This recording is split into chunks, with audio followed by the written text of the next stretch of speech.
What percentage of the blame do you put on Joe Burrow for the Cincinnati Bengals' shortcomings here in 2024? Shannon Sharpe of ESPN went off on Joe Burrow. We're going to talk about that on today's edition of Bengals Breakdown. But the person that comments the most going to get a shout out in a future video. So get down in the comment section and let me know what percentage of the blame do you put on Joe Burrow.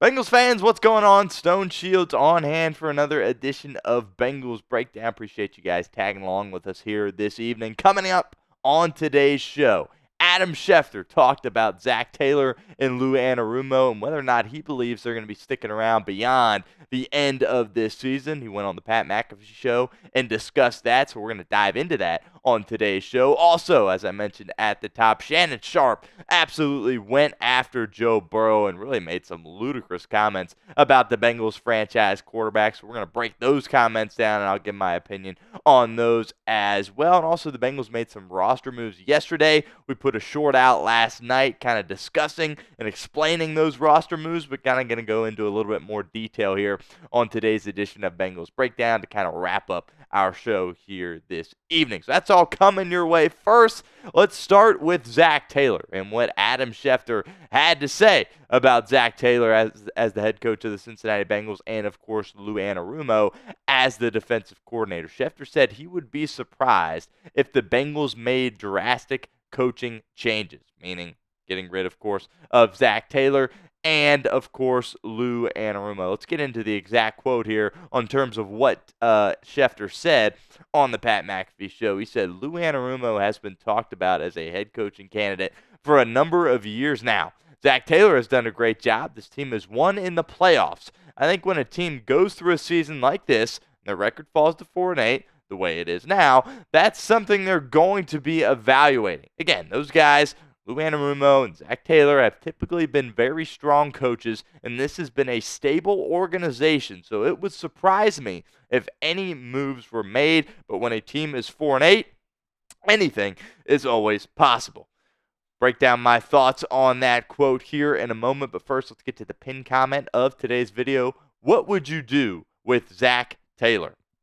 Would you fire him or would you keep him beyond the 2024 season? Those of you guys that have been tuning into Bengals Breakdown and know me and my thoughts a little bit, you know I'm keeping him for at least another year, but I want to know what you guys think. Get down in the comment section. Let us know what you think. If that ad comes here on YouTube, that's totally fine. Take advantage of it. Get down in the comment section and sound off for us.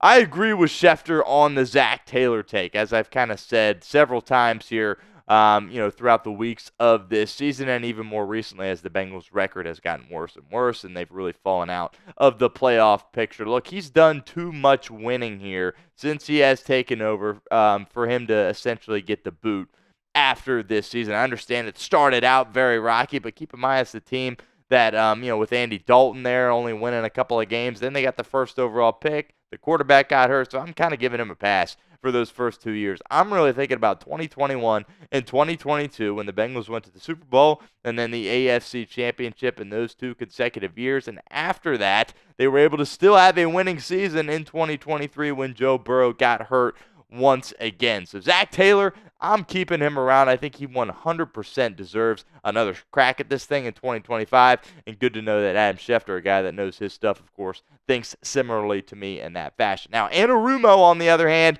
he needs a really strong finish to the season. I like Lou, but a change might need to be made if there is no improvement on the defensive side of the ball. They got 5 opportunities, 5 games left, and they really need to start to get a little bit better and show some improvement over the course of these next 5 weeks if he wants to hold on to his job. If they don't show that improvement, it might be time for him to get the boot, despite the fact I think he would get picked up by another team very, very quickly.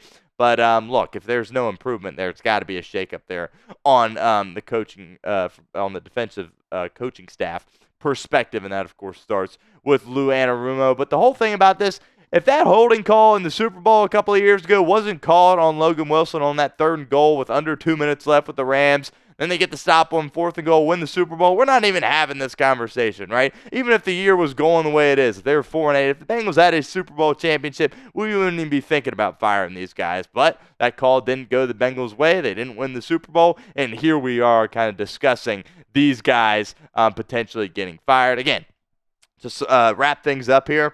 Taylor, they could lose every single game the rest of the way. I'm not getting rid of him. Anarumo, these next 5 are very critical for him. If there isn't any improvement, might be time for him to go.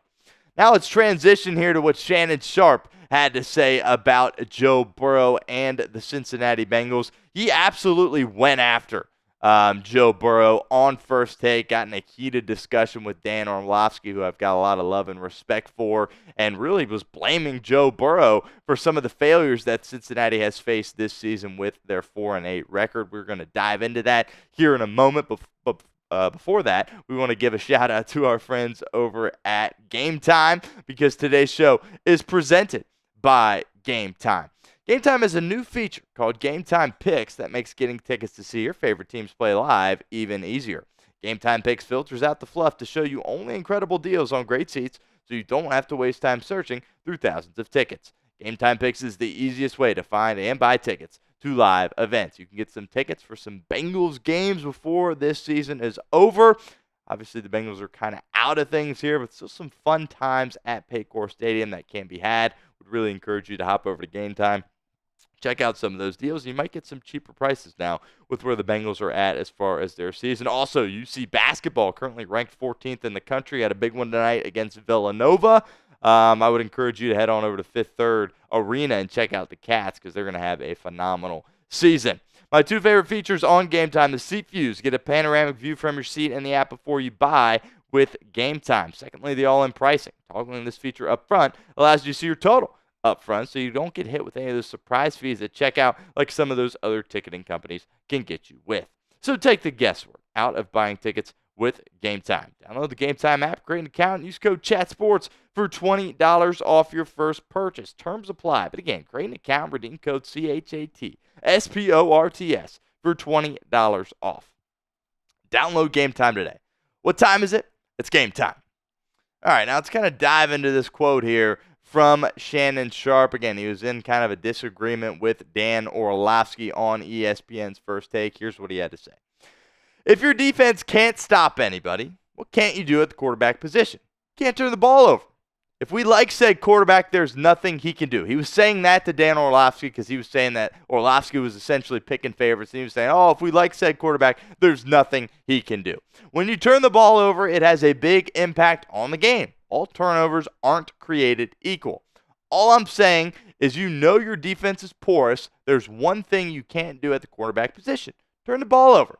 Had he not given the Steelers 10 points, they win the ball game. I don't know if I agree with that. I've never seen a guy get more mileage out of going to the Super Bowl and losing than one Joe Burrow.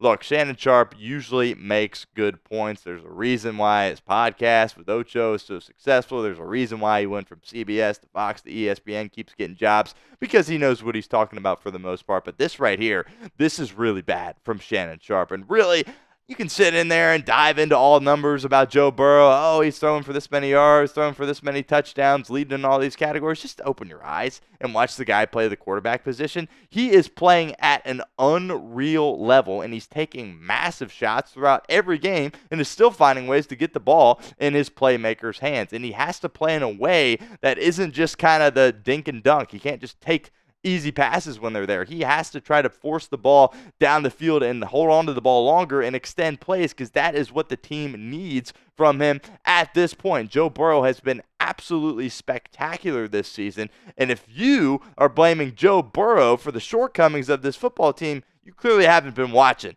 this Cincinnati Bengals football team. I don't want to call Shannon Sharpe out and say he isn't watching the games. Maybe he's not, but my goodness, if you just sit there in front of the TV and watch this guy, it is very clear that he is not the reason why this team is 4-8. I can guarantee you that. Now, one thing that is okay with what Shannon Sharpe is saying, I get that he has turned the ball over in some inopportune moments late in ball games. He has done that a couple of times this season. All I will say is that in years past, fourth quarter, Joe Burrow usually just gets better and better and better as the game goes along. I don't know if you could say that this year. I don't know if the fourth quarter has been the money quarter for Joe Burrow here in 2024 like it has been in the past. But a lot of the turnovers that he's having aren't things that are necessarily fully in his control. I understand that you can't just make excuses for the quarterback turning the ball over, but of the three that we saw Sunday against Pittsburgh, the only one I blame him for is that first one when TJ Watt was able to knock it out of his hands.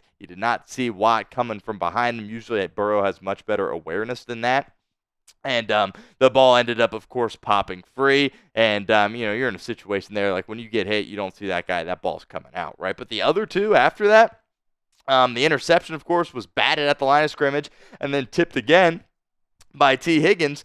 And the second fumble, he drops back 1, 2, 3. The ball's getting ready to come out, but he's getting drilled. And then, of course, he fumbles, scoop and score, and then that's kind of the situation you're in at that point. You're pretty much out of the game at that point, despite the fact the Bengals went down, scored, and then were an onside kick away, in my opinion, from winning the football game. But if you're going to sit there and attack Joe Burrow, clearly this guy just doesn't like Joe Burrow for whatever reason, which is pretty hard to believe for me because Joe Burrow seems like a very likable guy. I don't know how you can't like Joe Burrow. Clearly, he has some kind of personal beef with him because to go out there and say these things about Joe Burrow and put the failures of this team on their franchise quarterback is just absolutely ludicrous. Could Joe Burrow be a little bit better? Okay, maybe. But if you're going to go out there, despite the fact he's getting paid all that money, I understand. But if your ask is to ask him to be perfect every single game, that's not sustainable, and that's not something that you can go out there and do, and that's just not a good plan to have if you are an organization.